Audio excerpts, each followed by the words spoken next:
Hola a todos, me llamo Daniel Ciampi de Andrade. Me alegra estar participando en este seminario web.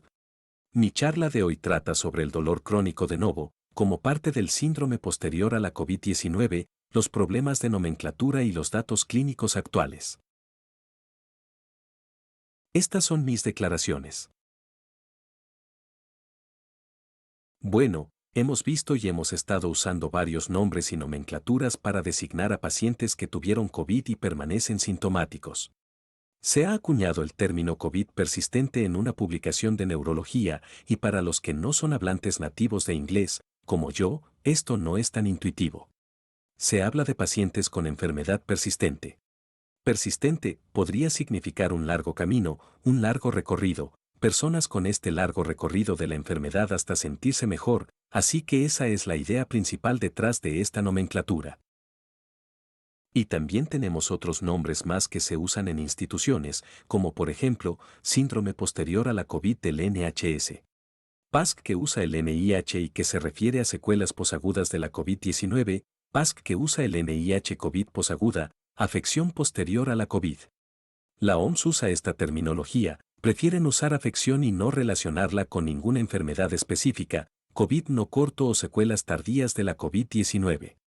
Los CDC usan eso o síndrome de COVID crónico. Bueno, independientemente del nombre, usamos algunas definiciones que nos ayudarán a entender qué está pasando. Nuestra COVID-19 posaguda sería síntomas que comienzan después de 4 semanas desde el final de la infección aguda. No se ha detectado ninguna replicación viable del virus después de 3 semanas, así que después de 4 semanas, los pacientes que siguen sintomáticos no seguirían infectados. Esto consistirá en seguir teniendo complicaciones de la infección, así que la COVID posaguda un mes después del final de la infección. Y se subdivide en COVID-19 subaguda desde un mes hasta 3 semanas, así que, de 4 a 12 semanas.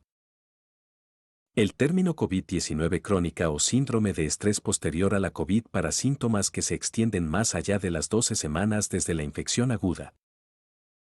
Lo que es más importante, que no son atribuibles a otras etiologías. Así que quisiera dividir los síntomas en dos grandes grupos en función de su presentación clínica. Desde la perspectiva del personal clínico, uno son las complicaciones agudas que llevan a efectos a largo plazo. Las complicaciones agudas que ocurrieron durante la estadía en el hospital y luego principalmente a secuelas. En el largo plazo, tenemos varias de estas complicaciones. Una es la encefalopatía, que es confusión, desorientación, agitación y somnolencia. En el 80% de estos pacientes la causa de la encefalopatía es delirio, que es potencialmente reversible, que es diferente de la encefalitis, la cual se relaciona con estado mental alterado, fiebre, convulsiones, alteraciones en el líquido cefalorraquídeo. Hallazgos focales en la RM que son muy frecuentes en la encefalopatía y muy infrecuentes en la encefalitis. Y el accidente cerebrovascular también está en este grupo. Sabemos que los pacientes con COVID tienen 1 a 3% de accidente cerebrovascular y puede llegar al 6% en los pacientes de la UCI, lo cual es 7 veces el nivel observado en pacientes con influenza. Y los pacientes con COVID pueden tener lo que vemos en la UCI. El 20 al 40% de esos pacientes pueden tener arritmias cardíacas significativas y bacteriemia, que ocurre en el 10% de los pacientes, pero cuando ocurre, aumenta el riesgo de accidente cerebrovascular en un 20%. Por tanto, el accidente cerebrovascular es muy frecuente. Todos los tipos de accidente cerebrovascular y pacientes con COVID. Y también tenemos trastorno posviral inmunitario, como ADEM o encefalitis aguda diseminada necrotizante, encefalitis hemorrágica y síndrome de Guillain-Barré. Todas estas complicaciones son frecuentes después de los virus comunes, como la influenza. También se han informado después de la COVID y pueden causar secuelas, por no mencionar un tema muy específico que se abordará en otras charlas, que es las complicaciones por la estadía en la UCI relacionadas con medicamentos, bloqueos musculares y sedación, inmovilización. Pero también tenemos complicaciones graduales a largo plazo. Bueno, las complicaciones agudas que vamos a tener, por ejemplo, accidente cerebrovascular en un paciente con dolor central posterior al ACV o dolor posterior al ACV. ¿Pero qué pasa con las complicaciones graduales a largo plazo? Aquí tenemos las complicaciones son síntomas que por lo general comienzan lentamente durante la infección aguda y permanecen después de la infección. Hay algunas excepciones a este patrón, pero este es el patrón general que vemos. Bien, estas son algunas de las complicaciones graduales comunes a otras infecciones virales, por ejemplo, parkinsonismo, depresión, deterioro cognitivo, trastorno de estrés postraumático relacionado con la estadía en la UCI, ansiedad. Todas estas complicaciones se han informado por otras infecciones virales. En otros escenarios, y también ocurren después de la COVID, incluso atrofia del hipocampo y deterioro cognitivo se han informado durante mucho tiempo, y dolor crónico.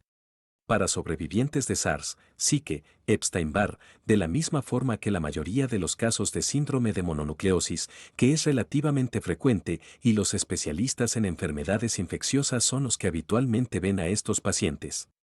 Dolor crónico después de la influenza o, en algunas partes del mundo como Brasil, HTL, una infección que causa dolor crónico. Entonces, sabemos que el dolor es habitual, se ha mostrado en varios estudios después de que durante la fase aguda de la COVID, de 20 a 40% de los pacientes durante la infección aguda tanto en los pacientes ambulatorios como en los hospitalizados, así que veremos dolor agudo. Varios estudios también confirmaron que después de las semanas siguientes a la infección, es decir, en el entorno posterior a la COVID, del 20 al 30% de los pacientes lo presenta en las semanas que siguen a la infección dolor. Sufrirán de dolor. Entonces, ¿qué pasa con el dolor crónico? El dolor que empieza después de la COVID, a menos que haya estado presente la mayoría de los días y dura más de 3 meses. Una manera de organizarlo y nombrarlo. Tenemos que recordar que el dolor llega a la población general, al menos un quinto de la población general sufre de dolor crónico. Entonces, a veces es difícil diferenciar el dolor crónico agravado por la COVID del dolor crónico de nuevo debido a la COVID. Una manera de organizar esta idea es tener estas 3 clasificaciones que proponemos. Una es nombrar la COVID-19 únicamente para el dolor de pacientes que tenían dolor crónico. Por ejemplo, migraña o dolor lumbar o fibromialgia que tuvieron COVID, y el dolor no se vio afectado por ella, estos pacientes existen y se los debe nombrar así. Otro escenario es el de los pacientes que tienen dolor crónico y durante la infección de COVID-19 tuvieron agravamiento del dolor crónico. Así que tienen el mismo dolor crónico. Ellos, al igual que nuestros pacientes con migraña, tendrán más ataques de migraña durante la infección. Y un escenario diferente es el de los pacientes que no tienen dolor crónico. Y desarrollan dolor crónico porque empezaron a tener dolor agudo con la infección y mantienen un tipo de dolor crónico. O bien en algunos escenarios, y esto está en discusión y es necesario debatirlo, algunos pacientes comienzan a tener dolor crónico o síntomas. No inmediatamente después de la infección, sino que los desarrollan después de unas semanas o meses de la infección, y eso es tardío, y en ese caso, donde las infecciones de la COVID es realmente, de verdad muy difícil y está abierto al debate, pero, como sea, eso también ocurre. Entonces, tendríamos dolor no relacionado con la COVID, dolor agravado y dolor relacionado con la COVID-19. Usando este enfoque podremos clasificar a los pacientes. ¿Puede la COVID-19 causar dolor nuevo en pacientes que antes no tenían dolor? Si es así, nuestras principales preguntas son qué síntomas de dolor son más frecuentes, si en la mayoría de los casos el dolor por la COVID es de corta duración, si puede volverse crónico, cómo podemos manejarlo. Tenemos preguntas en relación con varios de estos puntos. Tenemos respuestas para algunos de estos puntos, pero no para todos. Vamos a ver esto, los primeros estudios que aparecieron fueron sobre cefalea migrañosa. Recibimos informes de España, uno de Brasil y uno de Francia. Estos informes se basaron, la mayoría de ellos, en cohortes retrospectivas. Pero algunos de ellos fueron prospectivos y la mayoría de los pacientes fueron entrevistados por teléfono o bien sus historias clínicas fueron evaluadas y algunos fueron entrevistados personalmente. Esos estudios mostraron varias cosas. Una es que la cefalea, en efecto, una proporción significativa de pacientes en un 50% durante la fase aguda y las semanas siguientes a la fase aguda. Entonces, la cefalea es frecuente durante la COVID e inmediatamente después. Y también en estos estudios. Además de cefalea durante la COVID aguda en pacientes ambulatorios u hospitalizados, algunos informes asociaron la cefalea aguda con menos muertes. Y también tenemos anosmia, que está pendiente de confirmación, con más de un estudio que halló una asociación de ese tipo. Pero hasta ahora, estos estudios no tuvieron controles, solo evaluaron la cefalea y no evaluaron pacientes con síntomas más allá de los 3 meses. Así que no podemos usar el término dolor crónico para referirnos a estos pacientes. Y la realidad es que no tenemos información detallada relacionada con dolor crónico previo. No sabemos si estos pacientes tenían migraña crónica y si su migraña empeoró después de la COVID, o si tenían cefaleas de nuevo después de la COVID.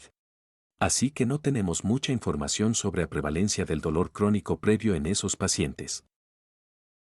Y otra pregunta es, ¿los síntomas posteriores a la COVID-19 duran más de 3 meses? El primer estudio de gran tamaño fue publicado por el grupo chino. Aquí se evaluó a los pacientes por teléfono o por internet, pacientes que tuvieron COVID y recibían AINE 6 meses después de una infección. Y se clasificaron sus síntomas como síntomas nuevos si incumplían nuestros criterios de ser nuevos, según fueran síntomas persistentes o cualquier síntoma que hubiera empeorado respecto del estado antes de desarrollar COVID-19. Tenían varios síntomas, por lo general, fatiga es el número 1, con astenia.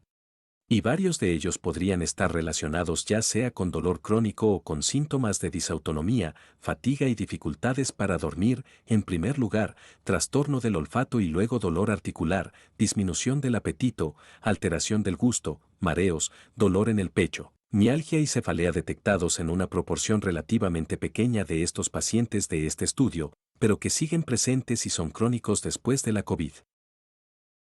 Nosotros publicamos este estudio tratando de responder a la pregunta de si hay dolor crónico de nuevo después de la COVID. Comparamos pacientes durante la primera ola de 2019 con la ola de 2020 y los comparamos con pacientes que fueron hospitalizados en la misma institución en un hospital diferente. Pero eran pacientes sin COVID. Entonces comparamos pacientes que tenían COVID con pacientes que estaban en diferentes hospitales dentro del mismo sistema de salud sin COVID durante el mismo tiempo. Esos pacientes tenían un perfil que era prácticamente el mismo, excepto por enfermedad cardíaca, en el grupo de control había más enfermedad cardíaca, porque era un instituto de cardiología. Y había varias diferencias relacionadas con pacientes con ingreso a la UCI con COVID que permanecieron más tiempo en la UCI. Pero la proporción de pacientes que recibió ventilación mecánica fue parecida a la del grupo de control. Entonces, esta es la información inicial. Y de los pacientes con COVID, el 10% tenía dolor crónico previo.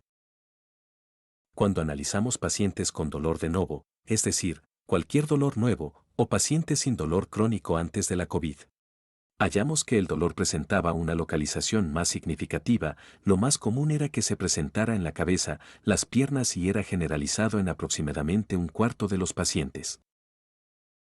Cuando analizamos la proporción, 65% de los pacientes tenía dolor de aparición reciente, es decir que eran pacientes sin dolor crónico, sin dolor que tenían dolor nuevo en comparación con el grupo de control, donde la cifra era 11% y dolor crónico de inicio reciente. Entonces, varios de estos pacientes fueron entrevistados después de más de 3 meses desde la infección aguda. Y hallamos que cerca del 20% de los pacientes del grupo de COVID desarrollaron dolor nuevo o un tipo nuevo de dolor si tenían dolor previo, que duró más de 3 meses. Entonces, mostramos que el dolor crónico existiría, de hecho, existe y que afectaría a una proporción significativa de estos pacientes. Al mirar específicamente las cefaleas, había cefalea de novo presente en hasta casi 40% de los pacientes. Y se trató de cefalea crónica de novo diaria, que estuvo presente la mayoría de los días, durante alrededor de 3 meses en el 13% de estos pacientes, frente a 0 en el grupo de control. Bien, estas cefaleas tenían varias características similares a la cefalea migrañosa de novo, tenían fotofobia, náuseas, vómitos en el 40% de los pacientes. Aunque con frecuencia era unilateral, pulsátil, con radiación rítmica, agravada por la ortostasis o la maniobra de Valsalve o la actividad física clínica de rutina en una proporción significativa de pacientes. Los pacientes con COVID fueron tratados con los fármacos actuales utilizados habitualmente para el dolor nociceptivo. Así que recibieron analgésicos comunes y AINE, metimazol, que se usa con mucha frecuencia en Brasil, y algunos recibieron miorrelajantes. Bien, otra pregunta. Otro punto muy importante está relacionado con el hecho de que la mayoría de estos estudios, si no todos ellos, estuvieron relacionados con los síntomas. Debido a la infección de la pandemia, fue muy difícil ver pacientes en persona. Entonces, todo lo que sabemos hasta ahora está relacionado con síntomas evaluados mediante entrevistas telefónicas o cuestionarios enviados por correo electrónico. Así que hay mucha información clínicamente relevante que sencillamente todavía no conocemos porque no hemos examinado a estos pacientes y publicado los respectivos datos hasta ahora. Les presentaré algunos datos de un estudio clínico que estamos realizando en el que entrevistamos y examinamos mediante un examen neurológico clínico estandarizado y algunas otras evaluaciones QST. Evaluamos a pacientes ambulatorios u hospitalizados durante la infección. Todos ellos tenían infección por COVID. Debían ser entrevistados después de 3 meses de la infección, y planeamos evaluar 300 pacientes, y hasta ahora, voy a mostrarles datos de 132 pacientes. ¿Qué pasa con el dolor crónico previo y la COVID? Bien, estos son pacientes con dolor crónico previo. ¿Qué les pasó durante la infección? Bien, en los pacientes con dolor crónico previo, que son 43 pacientes, tenemos que el 65% tuvo agravamiento del dolor crónico, el 34% no tuvo cambios, el 5% se resolvió y el 5% percibió mejoría. Es decir, que la mayoría de los pacientes con dolor crónico empeoraron durante la infección. Y unos pocos no tuvieron ningún cambio en el dolor crónico. Luego, comparamos los pacientes con agravamiento del dolor crónico frente a aquellos que no tuvieron agravamiento. Y esos pacientes fueron bastante similares entre ellos en cuanto a edad, sexo, porcentaje de hospitalización, porcentaje de hiposmia o hipogeusia y fatiga. Entonces, estas variables no fueron diferentes entre aquellos con dolor crónico previo que se agravó y aquellos que no tuvieron agravamiento del dolor crónico. Después analizamos el dolor de nuevo después de la COVID. Entonces, si consideran todos los pacientes, evaluamos pacientes que tenían dolor nuevo y representaron el 52% de todos los pacientes que tenemos y entrevistamos, y el 5% tenía este dolor nuevo que ya se había resuelto para el momento de la entrevista y el 47% tenía dolor que persistía. Así que tenemos dolor de aparición reciente que persistía al momento de la entrevista. Esos pacientes, todos ellos, tienen dolor crónico de nuevo después de la COVID porque fueron evaluados según la definición después de 3 meses de la infección aguda. Y el DN4 fue positivo en el 32%. Cuando comparamos pacientes con pacientes sin dolor crónico de aparición reciente, es decir, pacientes con dolor nuevo frente a aquellos sin dolor nuevo, hallamos que tenían una edad similar, que era de alrededor de 45 años, porcentaje de hospitalización de alrededor de un tercio, dolor crónico previo, que era de aproximadamente 30%, fatiga previa antes de la COVID-19, tenían porcentajes similares. Y el tiempo desde la infección, que era en promedio de 9 meses en ambos grupos. Los pacientes con dolor crónico de aparición reciente después de la COVID fueron más frecuente mujeres, 81%, el 71% tenían hiposmia o hipogeusia y el 77% tenía fatiga de aparición reciente. Los pacientes con dolor crónico de aparición reciente tenían más fatiga o hiposmia y eran más frecuentemente mujeres. La intensidad era relativamente alta, el promedio de intensidad del dolor en la última semana, de 0 a 10, fue de 6,8. Y la frecuencia del dolor también era muy alta, la mayoría de los pacientes, alrededor del 40% de ellos experimentó dolor en 22 a 28 días de los últimos 30 días, es decir que el dolor estuvo presente prácticamente todos los días. Cuando analizamos la interferencia, estos pacientes tuvieron un puntaje promedio de 4 en el puntaje de interferencia del BPI, que va de 0 a 10. Y tuvieron interferencia en la mayoría de las actividades, según el puntaje de interferencia del BPI. Sufrieron un impacto muy negativo en la calidad de vida. El estado actual de salud según la herramienta Euroul fue muy alto, más de 67 en promedio, comprende de 0 a 100. Entonces, como conclusión, ¿puede la COVID-19 causar dolor nuevo en personas que antes no tenían dolor? Bien, según los datos que tenemos, sí. Tenemos muchos datos que muestran que pacientes sin dolor crónico pueden desarrollar dolor nuevo, que con frecuencia es cefalea, pero puede ser dolor en las piernas, con más o menos de 3 meses de ocurrencia, la mayor parte del día. Y si es así, ¿qué síntomas de dolor son más frecuentes? Pero todavía es necesario explorar mejor esto, aunque hasta ahora las cefaleas son muy prevalentes. Y en este estudio se están explorando pacientes con dolor en las piernas y hallamos una proporción relativamente alta de pacientes positivos para DN4, aunque DN4 es una herramienta de selección, pero en la población general la positividad es de aproximadamente el 7%.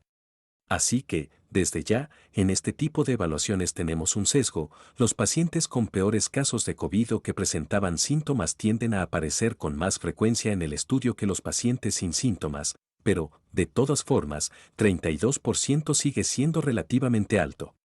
¿El dolor posterior a la COVID es de corta duración? Puede ser de corta duración en algunos pacientes, vimos que en el 5% de nuestra muestra se resolvió, que el dolor posterior a la COVID se había resuelto en la evaluación realizada, en promedio, a los 9 meses, pero la mayoría de los pacientes permanecen sintomáticos. Pero puede ser de corta duración, puede volverse crónico, sí, puede. ¿Y cómo se puede manejar? Bien, este es un asunto pendiente cuya respuesta estará muy relacionada con la respuesta al tema de los síndromes que veremos con más frecuencia, así que esto es algo que todavía no podemos responder. Entonces, actualmente, tenemos muchas preguntas, algunas respuestas. Y esperamos, somos optimistas de que vamos a tener más respuestas en el futuro cercano. Quiero agradecerles por su atención.